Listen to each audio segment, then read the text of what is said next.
What's going on, everybody? It's Aurora coming at you with a brand new video, and we got a new archetype revealed for Alliance Insight, and it's another thing for the 25th anniversary.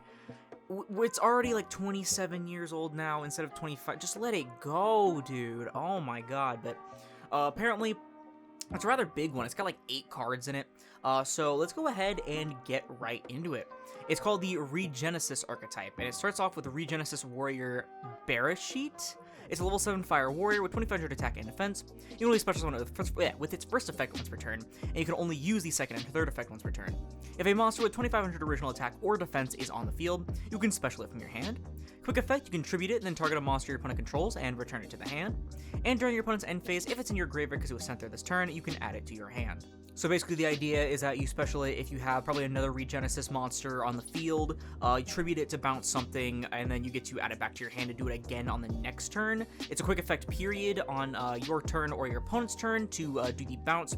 However, you only get to return it during your opponent's end phase, so you kind of have a little bit of flexibility, but not like complete flexibility. You can't like add it back to your hand on your end phase, but overall not a terrible card. Next up is Regenesis Sage Shemet. It is a level 7 water spellcaster, same stats. You can only special summon with first effect, only second and third effects per turn.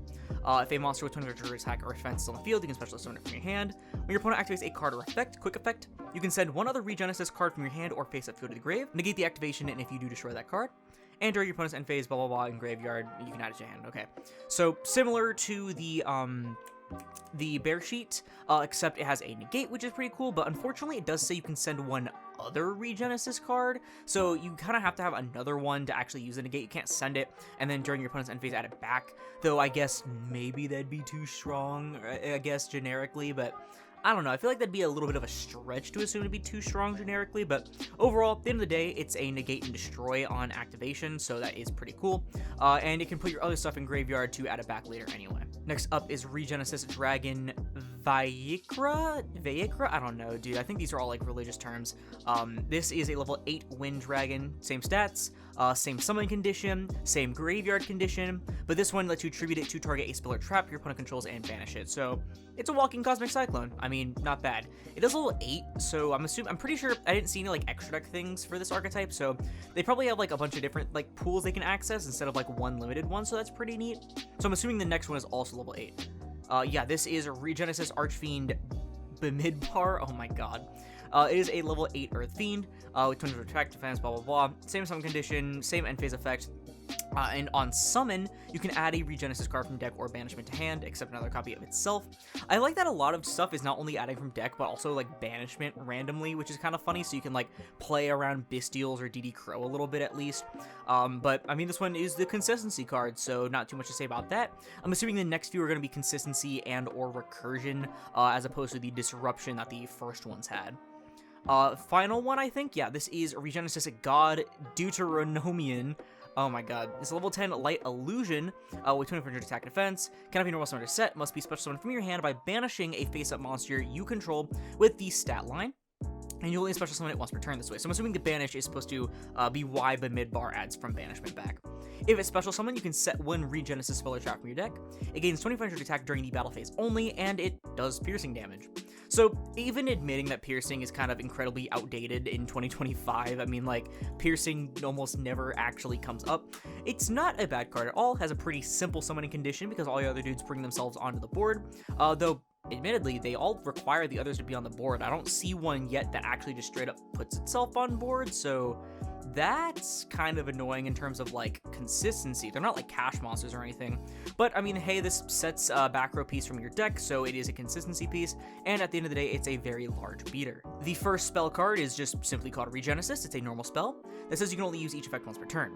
You take one Regenesis monster from your deck and either add it to your hand or send it to the graveyard, or if you control a Regenesis monster, you can add one monster with 2500 attack and defense from your deck to your hand instead.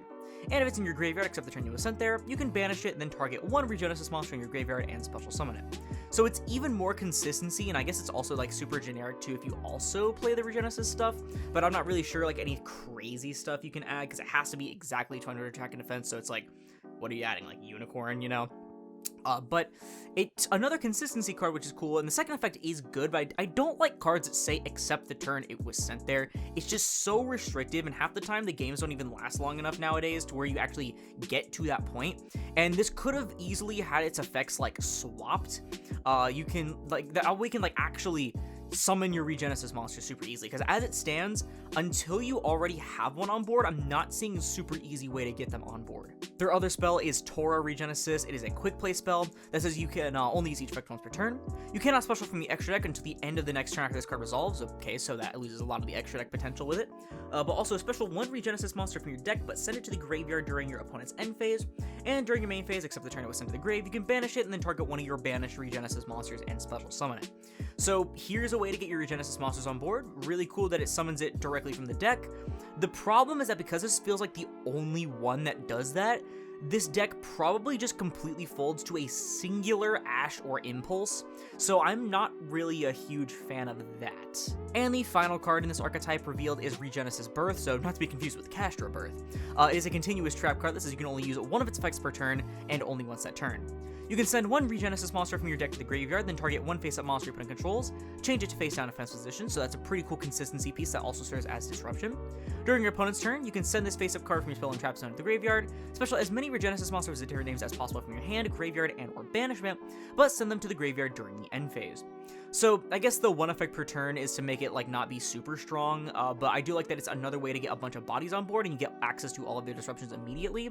But being a trap card, this doesn't necessarily give them more easy ways to get dudes on board that isn't already on the opponent's turn. So what do I think about the Regenesis archetype? I think that it's interesting to like think about, but the problem 100% lies in the fact that they have one card, literally one card that is incredibly ashable and impulsable and everything in between that actually puts a Regenesis monster on board without their own summoning conditions, it looks like, which is terrible. I mean, like, the moment this gets hit with any sort of disruption, any sort of negate period, it feels like your turn probably just, like, completely ends, like, right? Unless you are, in fact, playing Cash Unicorn, which obviously you probably will, just so that you don't instantly explode to that, because let me look up other good cards with 200 attack and defense, which there probably are a decent handful, but I don't know how many other than exactly Unicorn that would be, like, actually worth it. Okay, so admittedly, I did read them a little bit wrong, because it says attack or defense, because I was actually kind of tripping. I was just like, wait a minute, you can't even use Unicorn, but no, you can. But I just still don't feel like there's a lot. Eldritch the Golden Lord? I don't know. I feel like that it's not splashable enough, especially due to the, I don't know why that big-ass ad remove pop-up came up. I don't know how they'd be super splashable due to the extra deck restriction of their quick play spell, which is like their best card, obviously. So I feel like they definitely would need more stuff.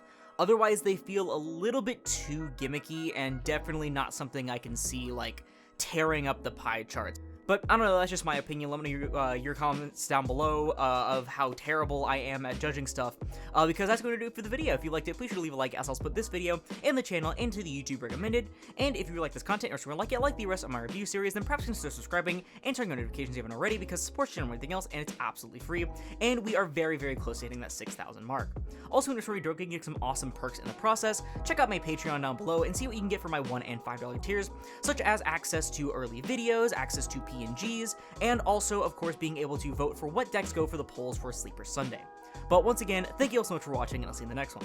This is Aurora, signing off.